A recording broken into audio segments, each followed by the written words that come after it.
देखो, हर एक के जिंदगी में ना ये समय आता है जहाँ पे आपको स्ट्रगल करना होता है। बचपना एक अलग स्टेज था आपकी लाइफ का, जहाँ पे आप मजे कर रहे थे।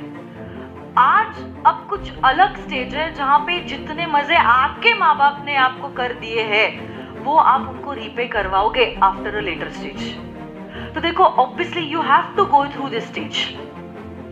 एक बटरफ्लाई जो होता है आज कितना ब्यूटीफुल दिखता है, अ बटरफ्लाई, बट बटरफ्लाई हमेशा इतना ब्यूटीफुल नहीं होता है। As a cocoon it is so अगली।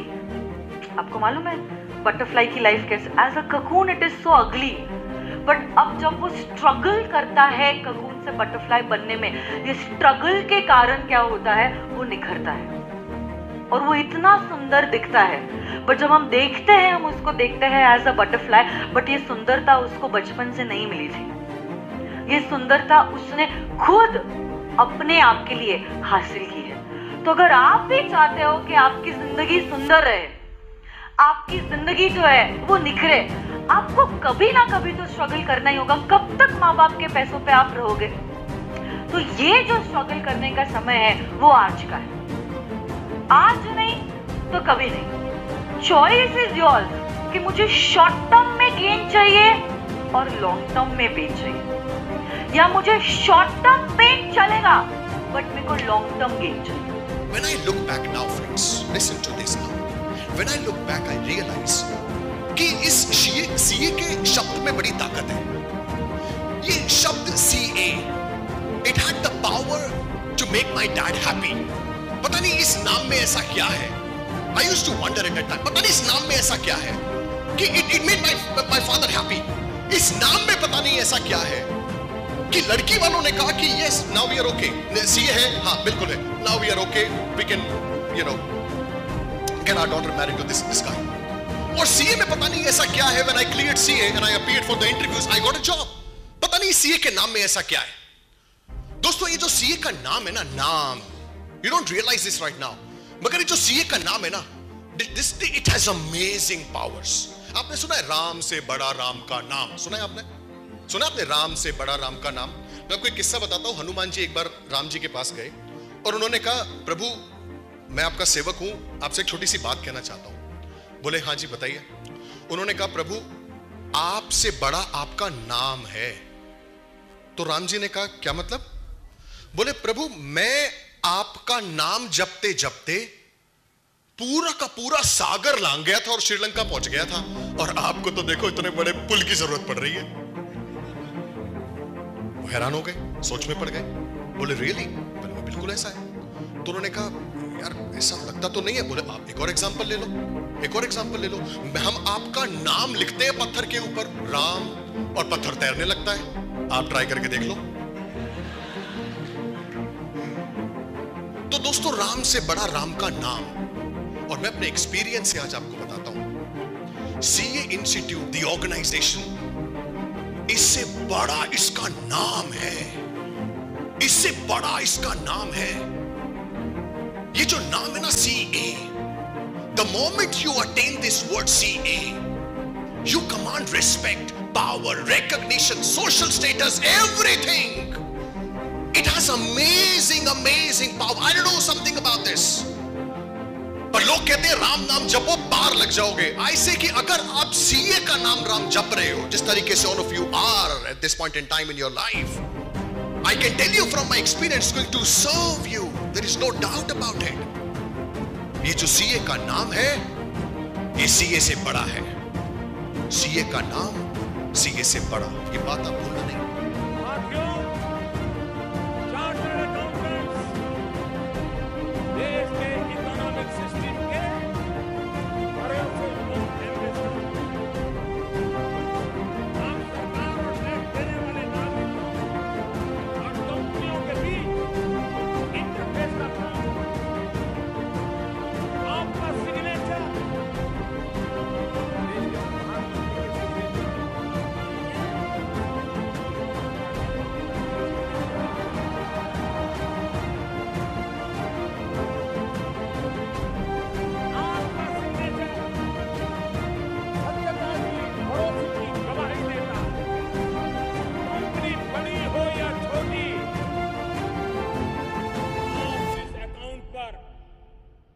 में सिग्नेचर कर देते हैं, उस पर सरकार भी भरोसा करती है और देश के लोग भी भरोसा करते हैं। जब कभी भी आप अपने जॉब के लिए जा रहे हो, अपने काम के लिए जा रहे हो, be happy with the people you are working with, have a positive environment, feel happy with them, make yourself comfortable. फिर भी अगर कुछ नहीं होता है, at least try to separate your personal life with your work life, ताकि at least आपके personal space में जब आपका काम खत्म हो जाएगा, you can do whatever you feel that you enjoy doing. जैसे कि बहुत सारे स्टूडेंट्स जो होते हैं, उनकी हॉबी होती है डांस करना, हॉबी होता है गिटार बजाना, उनकी हॉबी होता है पेंटिंग करना, उनकी हॉबी होता है, से दे आर एन आर्टिस्ट। तब ऐसे केस में आपका जो पर्सनल टाइम है, उस टाइम में आप ये सारी चीज़ें कर सकते हो which will give you happiness. So maintain a balance between your personal life and your professional life, but be happy in whatever way it is. Yes or no guys? हंसो, जियो, मुस्कुराओ, क्या पता कल हो ना हो। Thank you very much. Stay inspired, stay blessed, love you all. Subject के 4 revision हो गई, एक तो वैसे रह गया। बैलेंस होना चाहिए। हाँ, at the same time you should be biased for 2 subjects, but इसका मतलब नहीं जो एक बचा है उसको वो 0 ही हो गया। एवरीथिंग शुड बी प्लान, और आप इतने होशियार हैं, प्लान करना चाहिए। और कैसा टशन में पड़ना, मतलब जीत रहा ना, कोहली जैसा खेल रहा, खेल रहा नहीं, खेल रहा हूं जीतने के लिए। खेलते तो हर प्लेयर है, खेल रहा हूं जीतने के लिए। वो एटीट्यूड में चेंज लाइए। अपनी उम्र का ही वो 26 साल का, कितना आगे गया, हम क्यों नहीं कर सकते? एटीट्यूड में आना चाहिए। मैं पढ़ रहा हूं पास होने के लिए, पता नहीं होगा क्या, ये ऐसे शब्द आपके मुंह से निकल गए, मतलब तो खत्म हो गया, तो अब पास होने वाले नहीं। मैं पढ़ रहा हूं और मुझे विश्वास है, आत्मविश्वास है कि मेरा आखिरी अटेम्प्ट है। आपकी भाषा इस तरह क्यों लगी? क्या होगा पता नहीं, ऐसे तो कुछ ऐसे जो भी करे, ऐसे बोलेंगे 5% रिजल्ट लगाए 10, और उस 5 में मैं रहूंगा, क्योंकि मैं ही अकेला इंसान हूं जिसने 10 बार रिवाइज किया। बाकी इंडिया की आम जनता 3 बार रिवाइज कर रही है। 90% लोग फेल हो रहे हैं बिकॉज उनके उसमें समरी नहीं है, रिविजन नहीं है, पेपर सॉल्व कोई करता नहीं। आप पता, विदाउट सॉल्विंग पेपर आप डायरेक्टली पेपर लिखते हो, कितना बड़ा challenge. You don't even know what kind of question they are asking in the examination, और आप मतलब ट्रायल मैच खेले नहीं, फाइनल वनडे खेलने जा रहे हैं। अरे विराट कोहली आज भी अगर मैच खेल रहा है तो सवेरे प्रैक्टिस करता है उस दिन, और शाम में मैच खेलता है। पूना में सीरीज होती, 4 दिन प्रैक्टिस किया ग्राउंड पे हो। वो जिस दिन सेंचुरी मारा ना उसने, 4 दिन से पूना में आया, और 4 दिन पूना में प्रैक्टिस, क्या जरूरत है, वो आराम से बैठ नहीं सकता हूं। 4 दिन ग्राउंड पे जाके प्रैक्टिस करा इस लेवल पे, जब वो वर्ल्ड का नंबर 1 है। हमारे तो कुछ गिनती नहीं, 4 दिन प्रैक्टिस कर रहा है, मतलब 4 दिन टेस्ट लिखा, 5वें दिन पेपर दिया, वो भी उसी टाइम पे जाके। टाइम है, अगर उस बजे 2 बजे मैच था तो 2 बजे ही प्रैक्टिस करेंगे, ताकि मैं उस माहौल से अपने आप को कस्टमाइज कर लूं कि हाँ ये पेपर का टाइम है, ऐसा ऐसा होता है।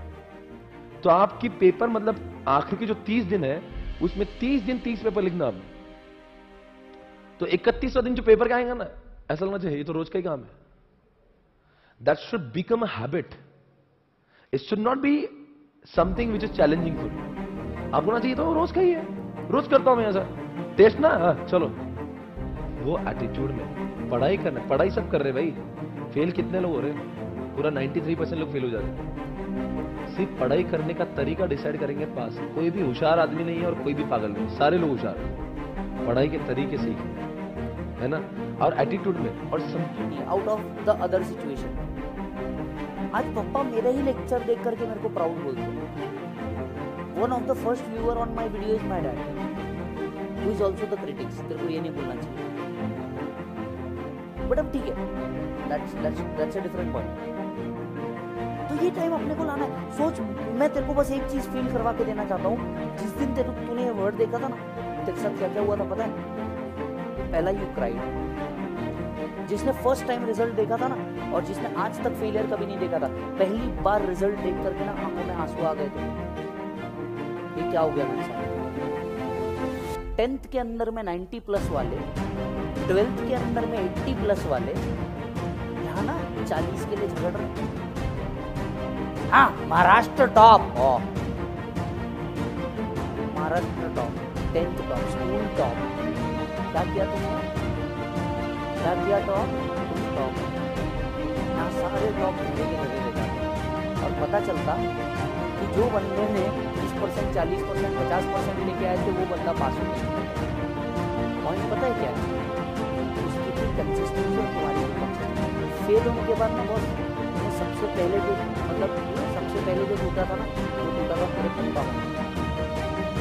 एक बहुत उम्मीद है कि बॉस पेरेंट्स को पूछे, शायद तुम नहीं जानते, तुम्हारा क्लास या अदर चीज को प्रोवाइड करने के लिए सोच के देखो, करीब 1 लाख रुपए लगा होगा।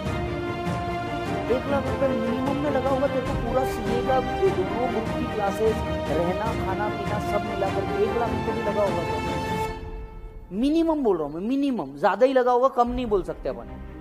ज्यादा ही लगा होगा, कम नहीं बोल सकते। तो सोच के देखना यार, 1 लाख रुपए सेव करने जाए तो उनके लिए पॉसिबल है क्या? 1 लाख रुपए कितना होता और कितने महीने लगते इसको सेव करने के लिए, समझता क्या तुमको? 1 लाख रुपए पर मंथ किसी की इनकम भी रही ना तो वो सेव नहीं कर सकता। दुनियादारी के एक्सपेंसेस है, तुम्हारे घर के बड़े बूढ़ों के दवाई के खर्चे, मम्मी पापा के दवाई के खर्चे, किराना बोल, गैस बोल, इलेक्ट्रिसिटी बोल, रेंट बोल, उनके पर्सनल शौक बोल, आए गया बोल, किसी की शादी बोल, दिवाली बोल, सब दुनियादारी के खर्चे होने के बावजूद तेरे लिए 1 लाख रुपए बाजू निकाला सिर्फ इसलिए कि तू कहीं जाके कुछ कर सके। बहुत कम लगता है बेटा 1 लाख। देख मेरे को भी ना इतनी अक्ल नहीं थी पहले, अब समझ में आ रहा है क्या होता है। पहले ऐसा होता था ना, मम्मी पापा बोलते थे इधर लाइट चालू है, क्या है, तुमको कुछ है क्या, अपन ध्यान नहीं देते थे।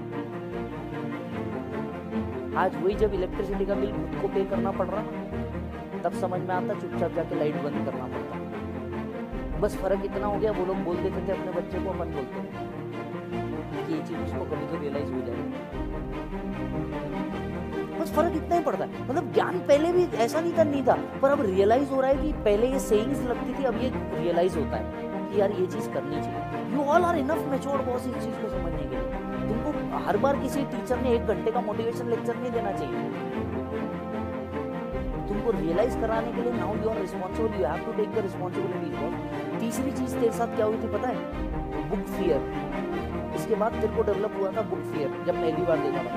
क्योंकि अब उतनी ही बड़ी बुक वापस से खोल के पढ़ना तू खुद नहीं चाहता था और तेरे से हो भी नहीं पाता था। क्योंकि नेक्स्ट टाइम जब तू बुक खोलता था ना, देखो ऐसा लगता था अरे ये प्रॉब्लम में तो ये एडजस्टमेंट, इसका आंसर यही आने वाला है, मेरे को याद है। देखो आंसर याद हो जाएंगे पर उधर याद नहीं रहती। क्यों? क्योंकि देखी भी चीज याद रहती, सॉल्व करी हुई चीज कॉन्सेप्ट नहीं जाती। मैं देख रहा था, देखो आंसर पता है क्या है, फाइन। अच्छा ऐसा भी होगा, तूने वो प्रॉब्लम देखा था, तुझे फाइनल आंसर भी पता है, लेकिन बीच की कड़ियां गायब। ऐसा होगा, बहुत बार होगा, क्योंकि मेरे को लगा है, मेरे को पता है। बॉस चौथी चीज जो तेरे आगे चले गई ना, वो तेरे 6 महीने से एक अटेम्प्ट, 6 महीने से तेरे ड्रीम आगे बढ़ गए, 6 महीने से तेरी शादी आगे बढ़ गई, 6 महीने से तेरा सक्सेस आगे बढ़ गया, 6 महीने से तेरे you lost 6 months of your young life, जिसमें तू कुछ अच्छा कर सकता है। You lost 6 months of your hobbies you have। एक बता दूं, इस बच्ची को मैं जानता हूँ, Tina, she is a very good blogger as well. आपको पता हो या नहीं पता, she is a very good blogger as well. अब पढ़ाई के चक्कर में जो उसका एक हॉबी है वो गया नहीं गया। अब वो लिख पाएगी नहीं लिख पाएगी। क्यों? क्योंकि तब तक वो क्या कर रही है, पढ़ाई कर रही है। She is a very good blogger. But point क्या है पता है? मतलब जरूरी नहीं है सीए हमेशा इस टारगेट से किया जाता है कि मेरे को कंपनी में अकाउंटिंग ही करनी। No, CA is also passion, और उसके बाद आदमी कुछ कर सकता है, उसके बाद भी कुछ कर सकता है। One of my friend is a CA and a singer. सब उसको बोलते तू बेवकूफ है, सिंगिंग ही करना था तो सीए में क्यों आया था? मैंने एज अ टीचर देखा, वो तो सबसे स्ट्रेंज था। वो था बाप और बेटा दोनों एक साथ एक अटेम्प्ट में सीए बने। Dad was also doing CA just to motivate his son कि तू भी कर, मैं भी करता हूं, चल देखते हैं। And dad was an engineer.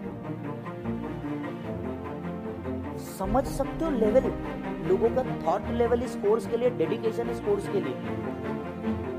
And एक बार तुम मन में, उसके बाद भाई तेरा लाइफ डिफरेंट है, बहुत डिफरेंट है, बहुत डिफरेंट। मतलब जो लोग सोच नहीं सकते होंगे तू उस लेवल पे होता है। इमेजिन करोड़ों की कंपनी तेरे एक के हाथ में होती है, कहाँ घुमाना है और कैसे घुमाना है तेरे को मालूम होता है। एओ साला तेरे से डरता है कि नहीं भाई, उसको भी मालूम है तेरे पास ज्यादा नॉलेज है इस चीज का। You are a gazette officer boss. Bharat सरकार के ए गैजेट ऑफिसर में चार्टर्ड अकाउंटेंट का नाम आता है। कोई डॉक्यूमेंट को ऑथेंटिकेट करने के लिए तेरा साइन लगता है। एग्जाम्पल हॉल टिकट, डॉक्यूमेंट्स को ऑथेंटिकेट करने के लिए तेरा साइन लगता है। तूने साइन कर दिया मतलब yes this is verified and done. इसके बाद इसमें और कोई गवर्नमेंट एजेंसी चेक करने वाली नहीं। This is the power you will get, and with great power there comes a great responsibility to achieve it. क्योंकि रिस्पॉन्सिबिलिटी भी आपकी बॉस, तेरे को अचीव करना है उसके साथ। एक फेल का रिजल्ट तेरे को अंदर तक के तोड़ देता है। सोच एक पास का रिजल्ट तेरे को कितने ऊपर तक लेके जा सकता है। अगर वही रिजल्ट तेरे को अंदर तक तोड़ सकता है पूरा का पूरा, क्या था एक फेल के रिजल्ट से पहले सोच के देख यार, तू हंसता था। मैंने ऑलमोस्ट यहाँ पे बैठे हुए आधे से ज्यादा को लाइव लेक्चर में देखा है वो कैसे नालायक है। आज तो साला जोक मार दे तो हंसते नहीं, जिंदगी से खुशी ना मिली चले गए। गलत बोल रहा हूँ क्या? आधे से ज्यादा को देखा हूँ मैंने कैसे थे लाइव लेक्चर में, कैसे बुखार छिड़ते भूखे, टीचर ने कुछ बोला ना, पढ़ने कुछ समझने का बम जोक मार रहे। क्या हो गया भाई?